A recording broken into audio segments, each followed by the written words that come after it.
Karnataka High Court delivered a path-breaking judgment on marital rape, rejecting a petition filed by a husband seeking to drop rape charges.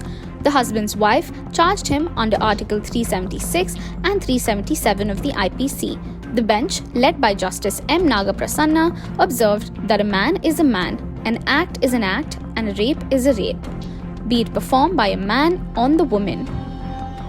Noting that the charge framed by the Sessions Court is to be altered by inclusion of offence punishable under Section 377 of the IPC, the court said that the exemption for the husband on committal of such assault/rape cannot be absolute, as no exemption in law can be absolute, that it becomes a license for commission of crime against society. The court said it is not pronouncing upon whether marital rape should be recognized as an offence or the exception be taken away by the legislator.